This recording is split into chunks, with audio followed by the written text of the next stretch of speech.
नमो नमः सद्गुरुभ्यः सद्गुरुभ्यो नमो नमः। नमो नमः सद्गुरुभ्यः सद्गुरुभ्यो नमो नमः।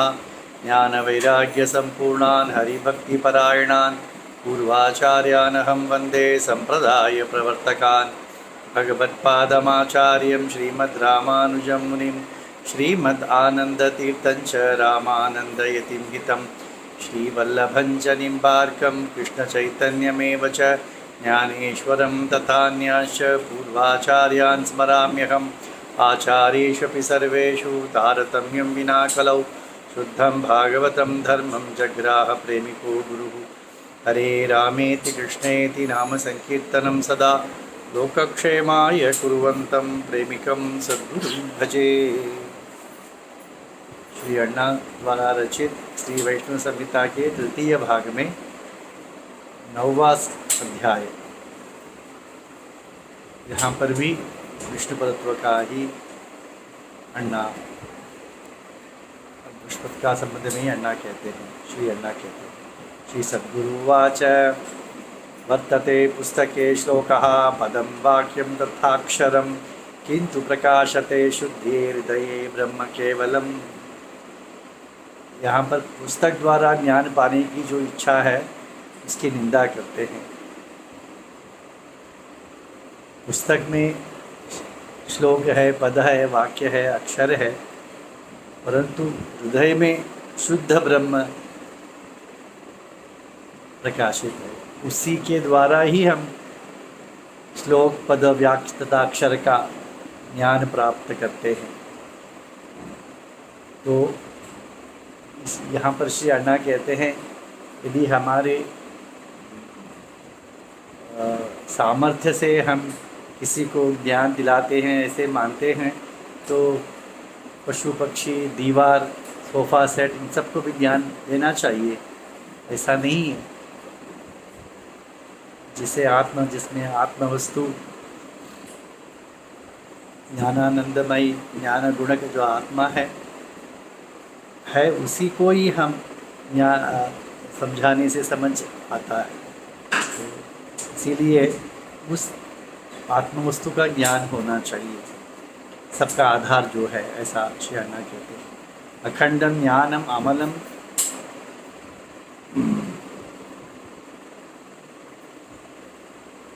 अशुद्धाशय दुर्लभ। जो दोष रहित है, अखंड है, ज्ञान है,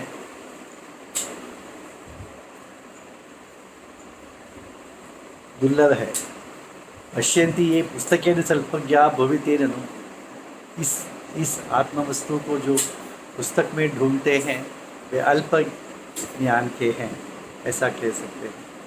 कृत्वैव भगवद्भक्तिं चित्त विशुद्धमं अवाप्य सः यः स्वस्वरूपं विजानाति स एव ज्ञानिनां वरः। हमारे जो आत्मस्वरूप का ज्ञान जो शुद्ध, अखंड, अमल है, उसे वह कब प्रकाशित होगा? जब चित्त शुद्ध होगा तब। तो चित्त कैसे शुद्ध होगा? भगवत भक्ति से ही चित्त शुद्ध होगा। तो भगवत भक्ति से चित्त शुद्धि प्राप्त जो आत्मा ज्ञानी होते हैं, वे ही अपने आत्मस्वरूप का दर्शन कर पाते हैं। अपरोक्ष ज्ञानिनां तु किम अज्ञातं जगत्त्रये तस्मात् विष्णुप्रसादेन सर्वज्ञः पंडितो भवेत्। जो अपरोक्ष ज्ञानी यानी जो साक्षात्कार, जो प्रत्यक्ष जो अनुभव करता है, उसे जगत में कौन सा वस्तु जानने में दुर्लभता होगी।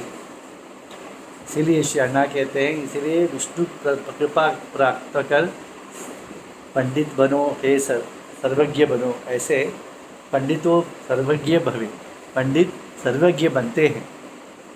विष्णु भक्ति से विष्णु प्रसाद प्राप्त करके वे सर्वज्ञ बनते हैं। तो ईशानः सर्वविद्यानां दक्षिणामूर्तिरीश्वरः तमेव भजते नित्यं योगिभिः सनकादिभिः।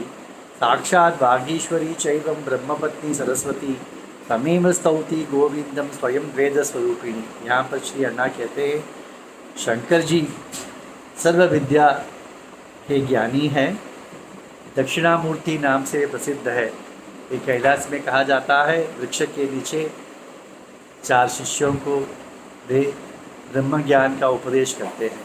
क्या ब्रह्म ज्ञान उपदेश करते हैं? हरि सर्वोत्तम है। तो वह जो शंकर है वह भी और सनकादि आदि सभी भगवान को ही बसते हैं। साक्षात वागीश्वरी चैव ब्रह्मपति सरस्वती, ब्रह्मा जी की जो पत्नी वाग देवता जो है सरस्वती, वह भी गोविंद की ही वेद स्वरूप बनकर, वेद स्वरूपिणी बनकर स्तुति करती है। एवं व्यासादयश्चैव मुनयः तत्वदर्शिनः विष्णोरेव प्रसादेन ही अभूवन ब्रह्मवादिनः। व्यासादि जो मुनि है वे सभी जो तत्वदर्शन जिन्होंने दिया है या तत्व को वो जान चुके हैं, ऐसे वे सभी विष्णु के भगवत भक्ति से ही उसकी कृपा पात्र बनकर ही ब्रह्मवादी बने हुए हैं। जिज्ञासुभिर वैष्णवैस्तु त्यक्त्वा सर्वज्ञम अच्युतम देवतांतर पूजा न तो कर्तव्या कदाचन। जो जिज्ञासु वैष्णव है, तत्व की जिज्ञासा जिसमें है, ऐसा जो वैष्णव है वह सर्वज्ञम अच्युतम, सर्व जानने वाला अच्युत को त्याग कर अन्य देवताओं की पूजा उसे कदाचन कदापि नहीं करना चाहिए। ऐसे श्री अन्ना यहाँ दृढ़तापूर्वक कहते हैं। अचंचलां भक्तिमेव यह कुर्यान् मंदधीः अपि तस्मै स्वयं ददाति एव ज्ञानम दिव्यम जगद्गुरु। तो कृष्णम वंदे जगद्गुरु है ना, तो जगद्गुरु दृढ़ भक्ति से प्रसन्न होता है। मंदमती होगा पर व्यक्ति, परंतु कृष्ण के प्रति दृढ़ भक्ति है उसमें, तो उसे ज्ञान, दिव्य ज्ञान जगद्गुरु भगवान दे देते हैं। तो यहाँ पर वादिराज नामक वैष्णवोत्तम के संबंध में श्री अन्ना कहते हैं, वादिराज इति ख्यातो विष्णु भक्तिमतांबरः व्यासराजस्य चरणों प्रपेदे भक्तिपूर्वक। व्यासराज के शिष्य थे, उनके चरणों के आश्रित थे वादिराज।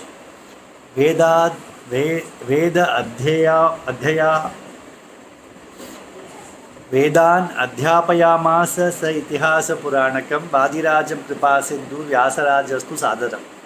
न शशाक गृहीतुं तां विद्यां सर्वां सुनिर्मलां शिष्यो मंदमतिः सोऽयमुपदिष्टां महात्मना। संप्राप्य परमं दुःखं व्यासराजमुपागतः तस्मै विज्ञापयामास निजशास्त्रार्थ विस्मृतिं। सांत्वयामास तं योगी व्यासराजो महामतिः हयग्रीवं पूजयितुम् आदिदेश कुरुतम्। तो व्यासराज जी ने वादिराज को सभी वेद का, इतिहास, पुराणों का अध्ययन कराया, परंतु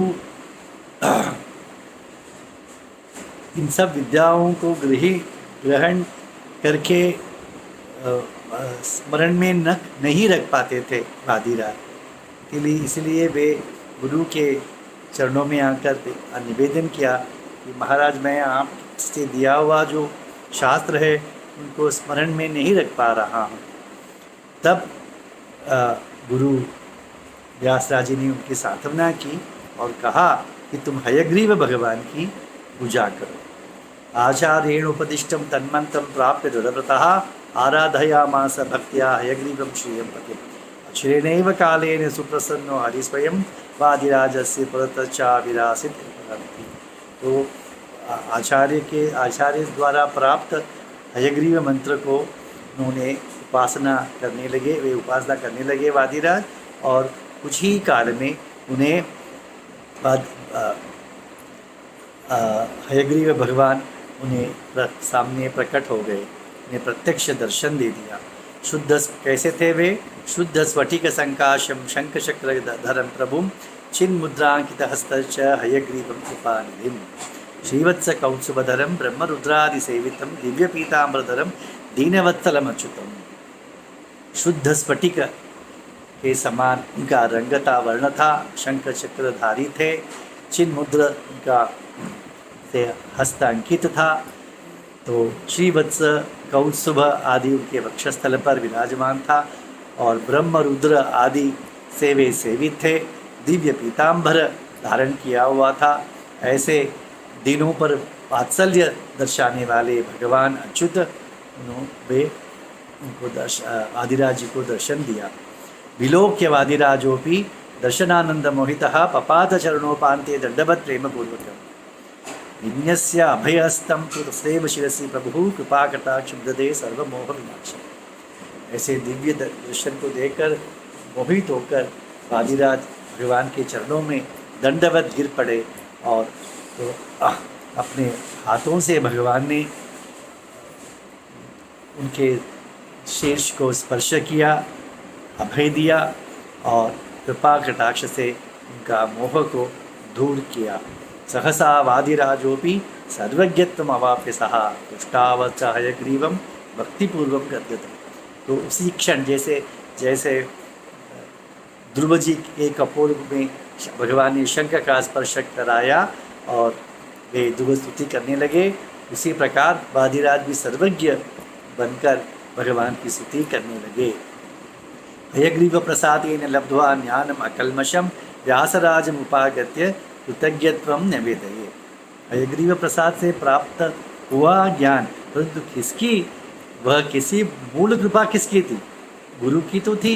तो व्यासराज के पास आकर उन्होंने निवेदन किया और काव्यानि विविधान्येवं शास्त्राणि च बहूनि सह चकार वादिराजस्तु वैष्णवानंदवर्धनः। अनेक प्रकार के काव्य अनेक प्रकार के शास्त्र उन्होंने भगवान के संबंध में समर्पण किया, जिससे पढ़कर जिनका लक्ष्य क्या था? वैष्णवों को आनंद प्रदान करना। लोके दिग्विजयं कृत्वा महाराज सभासु सह हरि सर्वोत्तम इति प्राह कंठरवेण ही। दिग्विजय करने लगे और जगह जगह स्थान कर पास जाकर विद्वानों को परास्त किया और हरि सर्वोत्तम इस सिद्धांत का निर्धारण किया और इसीलिए उनका नाम भी वादिराज हो गया था। विजयाख्यम पुरम प्राप्य कृष्णदेवस्य भूपतेः सभायां पंडितान् सर्वान् जिगायामल बुद्धिमान। तो विजयनगर साम्राज्य में आए, वहाँ पर कृष्णदेवराज के सभा में जाकर सभी पंडितों को मन को हर्ष प्रदान किया। अपने अमल बुद्धि से सबको जीत लिया। तत्र सर्वे पंडिता च कृष्णदेवस्य भूपतिः वादिराजं महात्मानं पूजयामासो। सभी पंडित और वादिराज को की पूजा करने लगे। कृष्णदेवराज स्वयं उनका सत्कार आदर करने लगा। नावलंभ्यो वैष्णवेण शुष्कवादः कदापि च तथापि वैष्णवं धर्मं सर्वत्र स्थापयेद्दः। यहाँ पर श्री अण्णा कहते हैं, वैष्णव को शुष्कवाद या वितंडावाद या शुष्कवाद नहीं करना चाहिए, परंतु विष्णु पर्वत के संबंध में सर्वत्र उसका स्थापना अवश्य करना चाहिए। यदि शास्त्र का ज्ञान है तो विष्णु पर्वत का स्थापना जगह जगह जाकर करना चाहिए। यह आदेश है शास्त्र का, ऐसे श्री अण्णा कहते हैं। श्री प्रेमिकेंद्र सद्गुरु महाराज की जय।